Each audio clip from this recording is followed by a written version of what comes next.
अपाणी Malani अपाणी news सदा जुड़े रहे मालानी न्यूज़ के साथ। सब्सक्राइब करें मालानी की आवाज़। क्या योगी से माफी मांगेंगे केजरीवाल? वह बयान जो बन गया काल। 11 सीटों पर योगी ने पलटा खेल। महाकुंभ की भगदड़ का फायदा उठाया, फिर भी योगी ने हारती हुई बीजेपी को जिताया। ऐसे बदला खेल। योगी अकेले बीजेपी के बादशाह, शाह बने चाणक्य नीति के मास्टर, मोदी बने सबसे ताकतवर अभिभावक।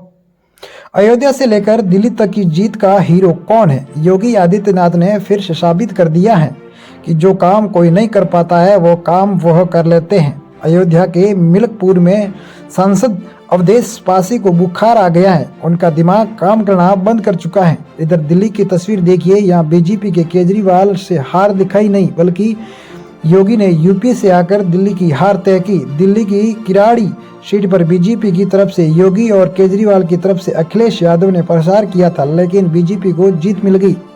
11 सीटों में बीजेपी ने योगी को प्रचार करने से बुलाया था। उन सभी सीटों पर बीजेपी को जीत मिल गई। हालांकि इस जीत का क्रेडिट अकेले योगी को नहीं जाता है। बस इस बार दिल्ली में असली चुनाव अमित शाह और आरएसएस ने लड़कर दिखाया है। लोकसभा में खराब प्रदर्शन के बाद से आरएसएस ने बीजेपी को संभाला तो करिश्मा हो गया। बीजेपी में अमित शाह ने रणनीति बनाई तो केजरीवाल ने पंजाब से भर भर कर पैसा मंगवाया, तो शाह ने भर भर कर देश भर से कार्यकर्ता जुटाए।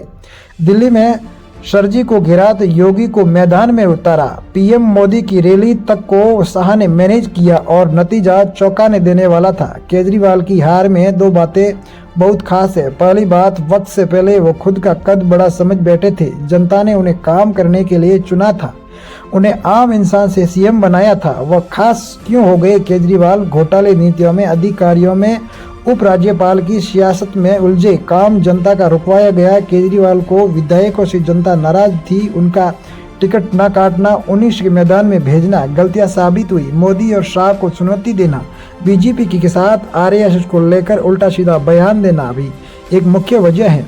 मोहन भागवत योगी और मोदी शाह के खिलाफ बोलकर केजरीवाल ने विरोध के लिए दरवाजे खोल दिए। अब तो दिल्ली भी जीत ली। वह दिल्ली जो बीजेपी को पिछले करीब 2.5 दशक से चिढ़ा रही थी। साल 2014 में नरेंद्र मोदी को अगवा में बीजेपी की लहर उठी। राज्य दर राज्य कमल खिलता गया। इस बीच में 2015 में दिल्ली का विधानसभा चुनाव हुआ और अरविंद केजरीवाल की आंधी के आगे बीजेपी कहीं टिक नहीं पाई। 70 में से 67 सीटों का झाड़ू चल गई। बीजेपी के लिए बड़ी हार थी, क्योंकि ठीक एक साल पहले यानी कि 2014 में पार्टी को इसी दिल्ली के सभी 7 लोकसभा सीट पर जीत मिली थी। दिल्ली का कांटा नरेंद्र मोदी को चूमने लगा था। लोकसभा का चुनाव से ठीक पहले केजरीवाल ने तिहाड़ से आते ही कहा था कि योगी और मोदी में लड़ाई चल रही है। लोकसभा के बाद बीजेपी और योगी को हटा देंगे। बस यही बात केजरीवाल के लिए काल बन गई थी। योगी जब दिल्ली आए तो उस बात पर कुछ नहीं करते थे, लेकिन बटे तो काटेंगे का नारा दिल्ली में भी हिट हो गया था। बीजेपी ने चारों तरफ केजरीवाल को घेरा था। पिछले 12 साल में केजरीवाल के हर काम जनता को देखने जानने से वोट का उनका धर्म तय कर दिखाया। हालांकि एक अच्छी बात है, केजरीवाल के लिए भी उनका वोट प्रतिशत उतना ही घटा, जो एक अच्छे संकेत के मुसलमानों को वोट केजरीवाल को मिला है, जो उन्हें बड़ा नेता बनाने की तरफ से इशारा करती हैं। केजरीवाल का असली सच अब बाहर आने वाला है कि दिल्ली में सचिवालय को सील करने का आदेश शाह ने भेजा है।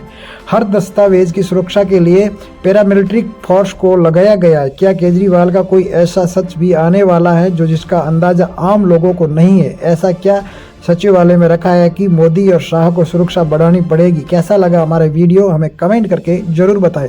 मालानी की आवाज़ यूट्यूब चैनल को अभी तक आपने हमारे सब्सक्राइब नहीं किया है तो जरूर करें।